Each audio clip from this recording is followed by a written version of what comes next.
चलिए, तो आज के ऑनलाइन लाइव क्लास में आप सबों का स्वागत है।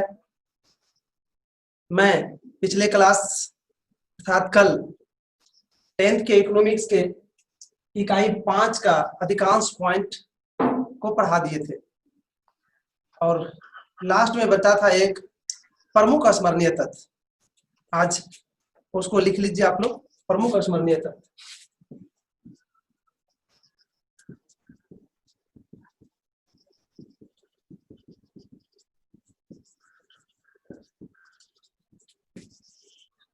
इसमें हम चैप्टर के जो महत्वपूर्ण ऑब्जेक्टिव टाइप का क्वेश्चन होता है उसको हम लिखाते हैं और आज भी वही करेंगे। प्रमुख स्मरणीय तथ्य के 1 नंबर में लिखिए। 1 नंबर में मानव पूंजी के प्रमुख घटक 5 है।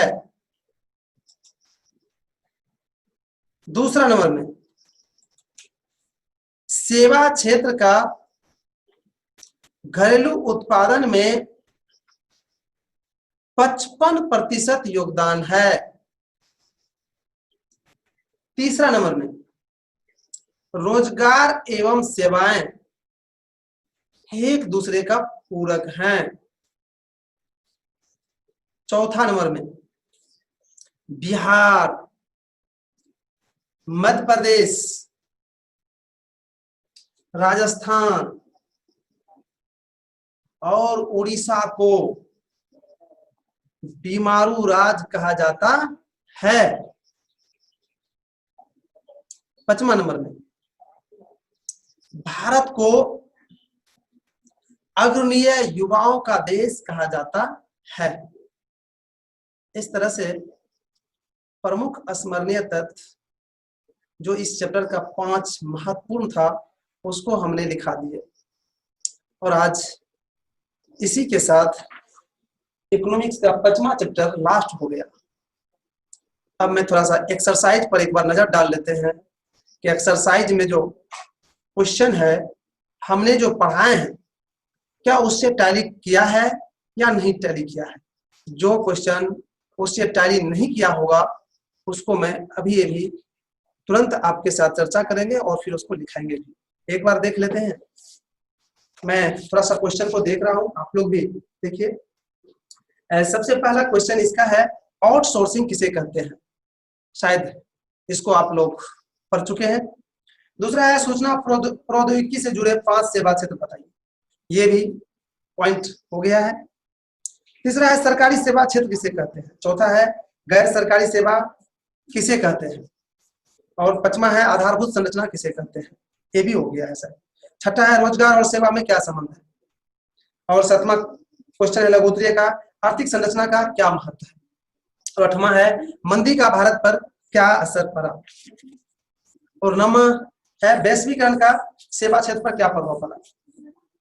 उसके बाद दीर्घ उत्तरीय में भी 5 क्वेश्चन है। पहला क्वेश्चन है सेवा क्षेत्र पर संक्षिप्त टिप्पणी लिखे। ये भी शायद हो गया है। दूसरा में विश्व के लिए भारत सेवा प्रदाता के रूप में किस तरह जाना जाता है। दूसरा दीर्घ उत्तरीय क्वेश्चन था। तीसरा सेवा क्षेत्र में सरकारी प्रयास के रूप में क्या किए गए कार्य का वर्णन करें। ये भी शायद है आप पढ़ चुके हैं। चौथा गैर सरकारी संस्था किस प्रकार सेवा क्षेत्र का विकास को सहयोग करता है। ये भी आप पढ़ चुके हैं। 5वां है वर्तमान आर्थिक मंदी का प्रभाव भारत के सेवा क्षेत्र पर क्या पड़ा लिखे। तो मेरे हिसाब से तो जितने भी क्वेश्चन था हमने जो पढ़ाए हैं उनसे टैली कर रहा है। अगर इसमें किसी तरह का आपको शक है और आपको लगता है कि कोई क्वेश्चन टैली नहीं करता है तो आप एक बार हमसे चर्चा कर सकते हैं, पूछ सकते हैं। जी है कोई ऐसा एक्सरसाइज का क्वेश्चन जो आपने जो पढ़े हैं हमने जो पढ़ाए हैं उससे टैली नहीं करता है।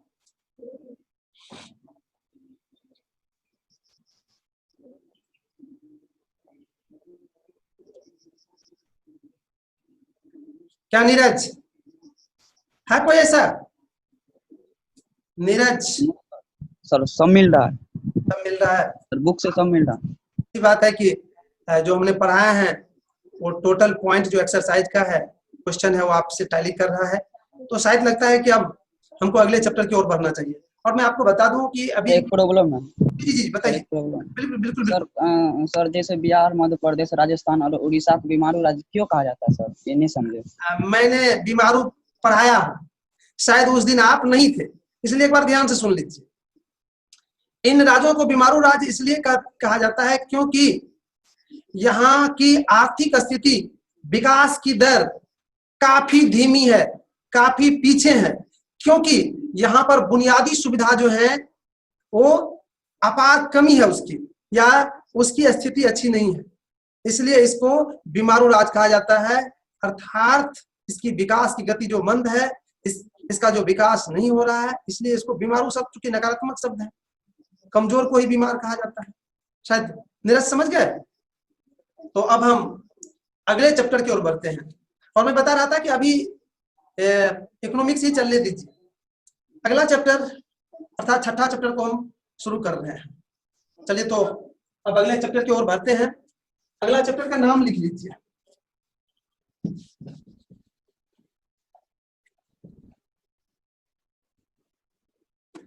अगला चैप्टर का नाम है वैश्वीकरण।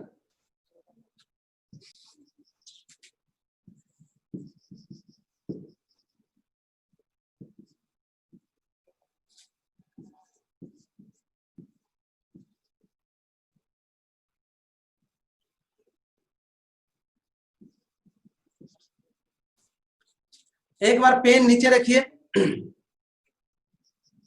और इसके संबंध में जानिए। वैसे तो आपको मालूम ही होगा कि कोई भी चैप्टर का जो नाम होता है वह उस चैप्टर की आत्मा होती है, उस चैप्टर की पूरी सारांश उसमें अप्रत्यक्ष रूप से छुपी हुई रहती है। अर्थात इस पर हम जितना भी बोले वह कम ही होगा। फिर भी आपको इससे अवगत कराते हैं कि आखिर ये क्या है। ये शब्द दो शब्द के मेल से बना है, विश्व और एकीकरण से बना है। विश्व का अर्थ पूरे संसार, एकीकरण का मतलब हुआ एक करना, अर्थात पूरे संसार को एक करना या एक करने वाले प्रक्रिया, एक करने वाले व्यवस्था, एक करने वाले सोच को वैश्वीकरण कहा जाता है।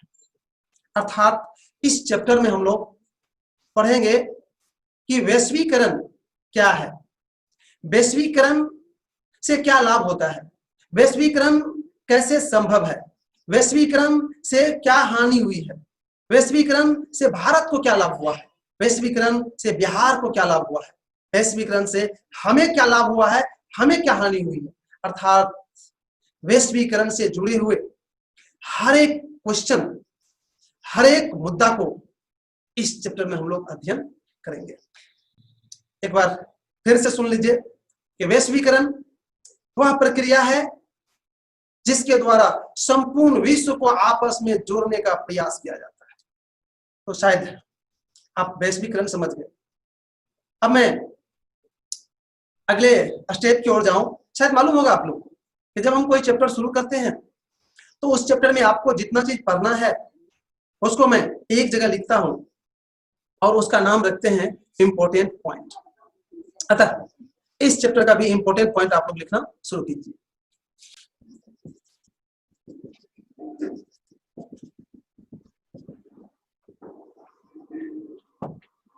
एक नंबर में लिखिए वैश्वीकरण का परिभाषा, अर्थ, परिचय।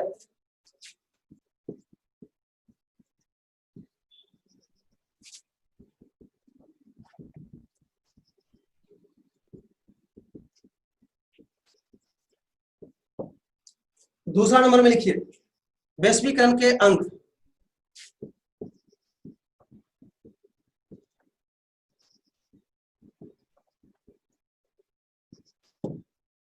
तीसरा नंबर में लिखिए वैश्वीकरण को संभव बनाने वाले कारक।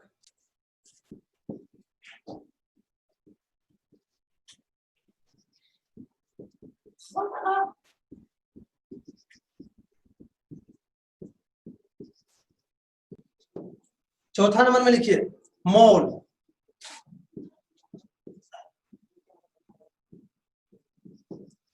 5वां नंबर में लिखिए निजीकरण का परिभाषा परिचय।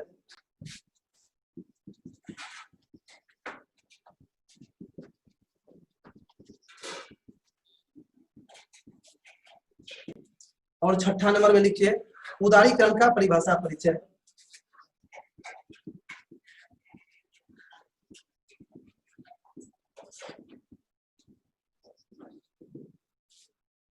और 7वां नंबर में लिखिए वैश्विक गांव।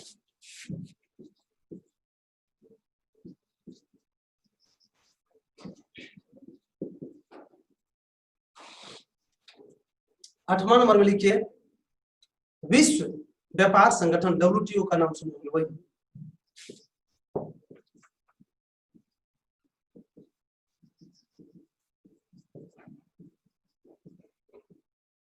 पोस्ट में WTO।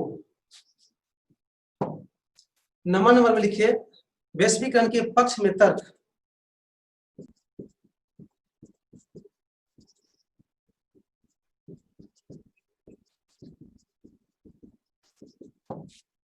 और 10वां नंबर में लिखिए बहुराष्ट्रीय कंपनियां। क्या कंपनी?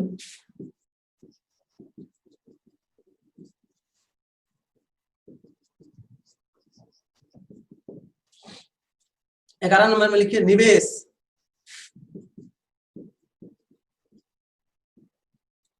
12 नंबर में लिखिए बिहार में वैश्वीकरण का प्रभाव। बिहार में करण का प्रभाव। 13 नंबर में लिखिए 1991 का आर्थिक सुधार।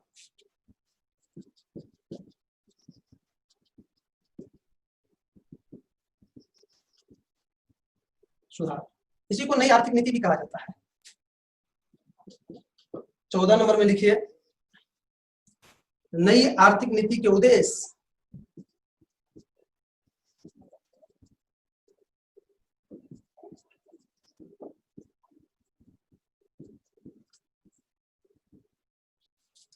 पंद्रह नंबर में लिखिए नई आर्थिक नीति के मुख्य विशेषता।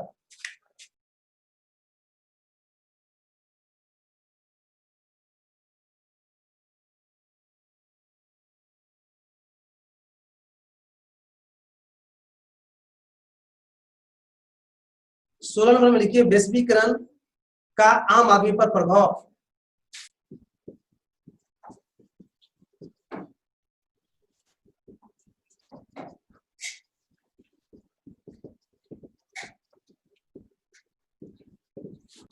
और 17 नंबर में लिखिए कि एक बहुराष्ट्रीय कंपनी द्वारा किसी देश में अपनी उत्पादन इकाई लगाने के निर्णय पर किन बातों का प्रभाव पड़ता है।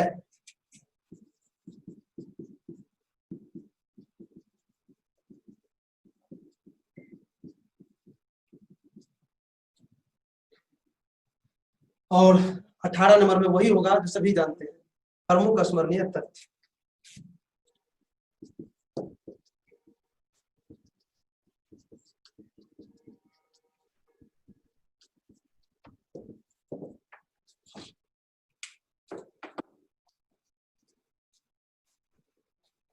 इस तरह से हमने इकाई 6 में जितना भी पॉइंट पढ़ना था आपको सबको हमने बोर्ड पर लिखते गए हैं और शायद आप भी लिख लिए होंगे। अब 1 नंबर का पॉइंट जो है उसको आप कॉपी के बीच में लिखिए।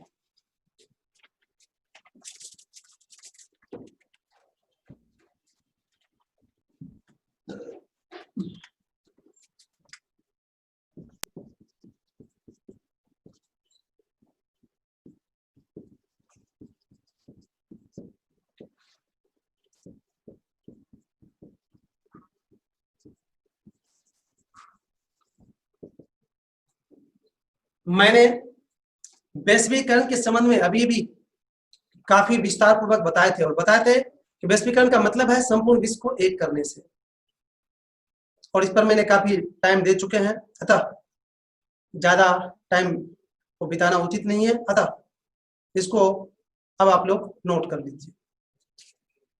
वैश्वीकरण का तात्पर्य संपूर्ण विश्व का एक होने से है, अर्थात वैश्वीकरण वह प्रक्रिया है जिसके द्वारा विश्व की विभिन्न अर्थव्यवस्थाओं को आपस में जोड़ा जाता है ताकि वस्तुओं, सेवाओं, तकनीकों, पूंजियों एवं मानवीय पूंजी, श्रम आदि का बिना रोके टोके विश्व स्तर पर प्रवाह हो सके। और इस पर जो है एक बहुत बड़े अर्थशास्त्री भी अपना विचार दिया है, वो भी लिख लीजिए तो बेटर होगा। रेमको मिलनोविक के अनुसार वैश्वीकरण का अर्थ पूंजी, वस्तु, तकनीक एवं लोगों के विचार का स्वतंत्र प्रवाह होता है। तो इस तरह से हमने वैश्वीकरण को आज समझाने दिखाने का प्रयास किया। अब समय नहीं है, अतः हम आगे नहीं बढ़ पाएंगे। अतः आज की क्लास